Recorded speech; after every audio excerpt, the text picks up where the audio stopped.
ब्रह्मा जी परमेश्वर की स्तुति करते हुए कह रहे हैं, सांख्य और योग के द्वारा उस अद्वितीय एक स्वरूप पुरुषोत्तम की स्तुति आज करने में हमें समर्थ नहीं है। और जब विशेष प्रकार की स्तुति करने लगे तो विष्णु भगवान क्षीर सागर में प्रकट हो गए। शीघ्रतापूर्वक ब्रह्मा जी ने और यमराज ने विष्णु भगवान को प्रणाम किया। विष्णु भगवान ने उन दोनों यमराज और ब्रह्मा जी से बादल के समान गरजते हुए गंभीर वचनों से कहा, आप दोनों किस कारण से यहाँ आए हैं? दानवों द्वारा क्या कोई क्लेश हो गया है? यमराज का मुख मलिन क्यों है और क्यों मन को गिराए नीचा सिर किए हुए हैं? हे ब्रह्मण, मुझे सब कुछ बतलाइए। इस बात कहने पर ब्रह्मा जी ने कहा, आपके दासों में श्रेष्ठ राजा हेमकांत, उसके शासन काल में सभी मनुष्य वैशाख मास के धर्मों में संलग्न हैं। अतः वे सभी आपके आज परम पद को प्राप्त कर लेते हैं सभी लोग।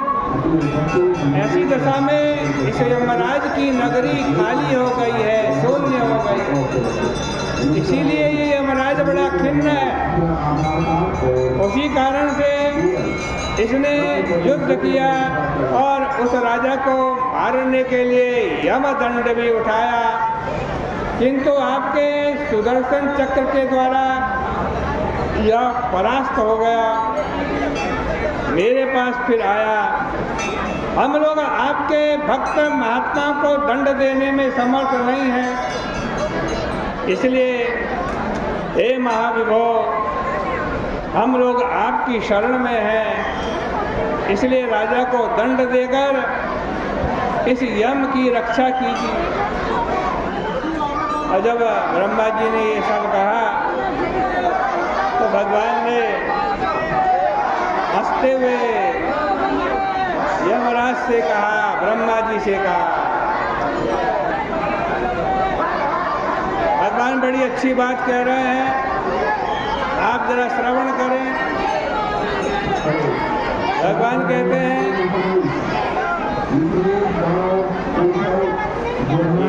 सप्ता वयं दंडे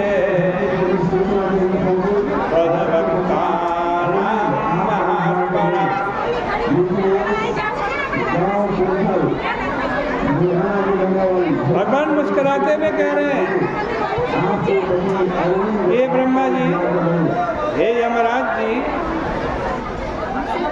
लक्ष्मीं वापि परित्यज्य प्राणं देहमथापि वा श्रीवत्सं कौस्तुभं मालां वैजयन्ती मथापि वा श्वेतदीपं च वैकुण्ठं क्षीरसागरमेव च शेषं च गरुडं वापि न भक्तुं त्यक्तुमुत्सहे।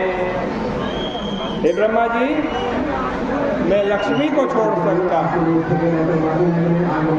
अपने प्राण को भी छोड़ सकता हूँ, श्रीवत्स भी छोड़ सकता हूँ, कौस्तुभ मणि भी छोड़ सकता हूँ, वैजयंती माला को भी त्याग सकता हूँ, श्वेत दीप भी छोड़ सकता हूँ, वैकुंठ भी छोड़ सकता हूँ, क्षीर सागर भी छोड़ सकता हूँ, यहाँ तक कि शेषनाग और गरुड़ जी को भी मैं त्याग कर सकता हूँ, लेकिन मैं अपने वैशाख महीने के भक्त को त्याग नहीं कर सकता, वैशाख महीने के भक्तों का त्याग नहीं कर सकता।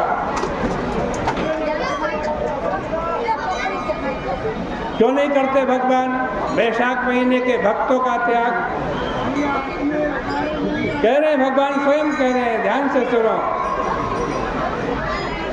विसृज्य सकलान भोगान मदर्थे त्यक्त जीवितान् मदात्मकान् महाभागान् परं तास्त्यक्तमुक्तये। हे ब्रह्मा जी, हे यमराज जी, जिन लोगों ने मेरी प्राप्ति के लिए इस लोक के सब भोग त्याग दिए हैं,